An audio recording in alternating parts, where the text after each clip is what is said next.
Xiaomi को Redmi Note 7 Pro नेपालमा नआउने भनेर कन्फर्म भइसकेपछि हामी नेपालीहरुको ध्यान Realme 3 Pro तर्फ गएको थियो।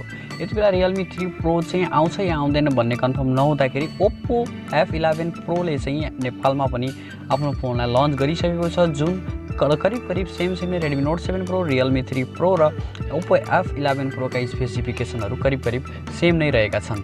तसर्थ आजको यस भिडियोमा हामीले कुरा गर्नेछौं Oppo F11 Pro को बारेमा। आउनुहोस् यस भिडियोमा के रहेका छन् यसका स्पेसिफिकेसनहरुको बारेमा जानकारी लिगौं र यसको प्राइस के कति रहेको छ यसको बारेमा पनि जानकारी लिगौं। नमस्ते साथीहरु, म तिल प्रसाद बस्याल तपाईहरुको टेक्निकल साथी। तपाईहरु समक्ष आज पनि एउटा नयाँ अपडेट लिएर आइसकेको छु।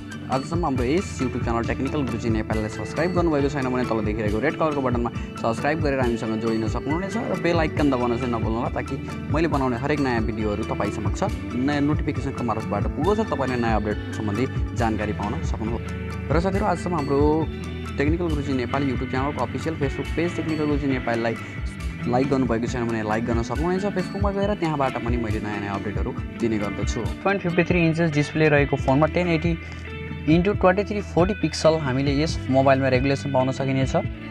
हामीले यस फोनमा processor Mediatek Helio P70 12nm को हामीलाई यहाँ उपलब्ध गराइएको छ।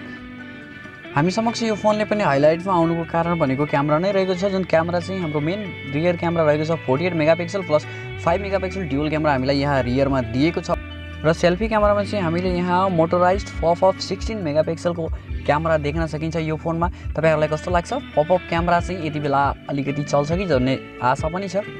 हामीले दुवै क्यामेरामा भिडियो रेगुलेसन 1080 पिक्सलको पाउन सकिन्छ भने रियरमा चाहिँ हामीलाई LED फ्ल्याश, HDR र प्यानोरामा को फिचरहरु चाहिँ दिएको छ। ब्याट्रीको कुरा गर्नुपर्दाखेरि हामीलाई यस फोनमा नन रिमुभेबल लिपो 4000 mAh को ब्याट्री चाहिँ हामीलाई यहाँ उपलब्ध गराएको छ। चार्जिङ फास्ट चार्जिङ रहनेछ, हाम्रो यहाँ फास्ट चार्जिङ सपोर्ट गर्नेछ। यस फोनमा 20 वाट को चार्जर हाम्रो यहाँ चाहिँ सपोर्ट गर्नेछ। इन्टरनेशनल मार्केटमा चाहिँ हामीले यो फोन चाहिँ तीनवटा उसमा देख्न सकिन्छ।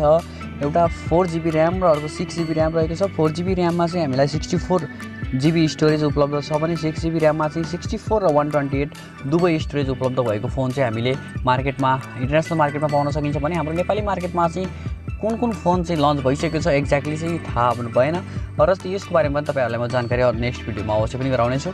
फोनमा हामीले फिंगरप्रिन्ट सेन्सर देख्न सकिन्छ भने अडियो रेकर्डिङमा अथवा कलमा चाहिँ हामीलाई यहाँ नोइज क्यान्सलेसनको सिस्टम पनि दिएको छ ताकि हाम्रो भोइस चाहिँ यहाँ राम्रोसँग रेकर्ड हुन सक्नेछ।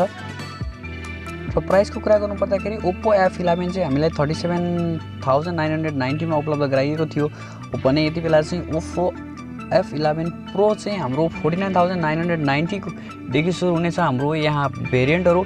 यो भेरिएन्टमा चाहिँ हामीले यो फोनलाई उपलब्ध देख्न सकिन्छ, जुन लगभग हाम्रो चाहिँ 50,000 को हाराहारीमा चाहिँ हामीले यो फोन चाहिँ मार्केटमा पाउन सकिनेछ।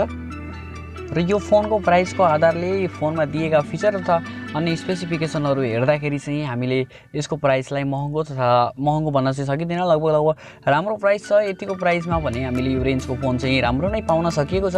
Oppo F11 Pro फोन चाहिँ यसको प्राइसको आधारले तपाईलाई कस्तो लाग्छ? यो फोनमा दिएका स्पेसिफिकेसनहरु तपाईलाई के कस्तो लाग्छ? र फोन युजर हुनुहुन्छ कोही भने अवश्य पनि कमेन्ट गरेर जानकारी गराउनु सक्नुहुनेछ। तपाईले आफ्नो रिभ्यु चाहिँ के भन्न चाहनुहुन्छ? फोनले चाहिँ के कस्ता कुराहरु चाहिँ राम्रो गरेको छ र के कस्ता कुराहरुमा कमजोरी छन् यसको बारेमा चाहिँ कमेन्टमा जानकारी गराउनु होला। र यो भिडियो चाहिँ तपाईलाई कस्तो लाग्यो? भिडियो मन परेको भए लाइक गर्नु होला, भिडियो मन नपरेको भए डिसलाइक चाहिँ पक्कै पनि गर्न सक्नुहुन्छ। डिसलाइक गरिसकेपछि कमेन्ट गरेर जानकारी चाहिँ अवश्य पनि दिनु होला के कारणले चाहिँ तपाईले भिडियो डिसलाइक गर्नुभएको छ भनेर। अर्को भिडियोमा नयाँ जानकारीका साथ तपाईहरु समक्ष आउने बाचाका साथ आजको यस भिडियोबाट बिदा हुन चाहन्छु साथीहरु। जय नेपाल।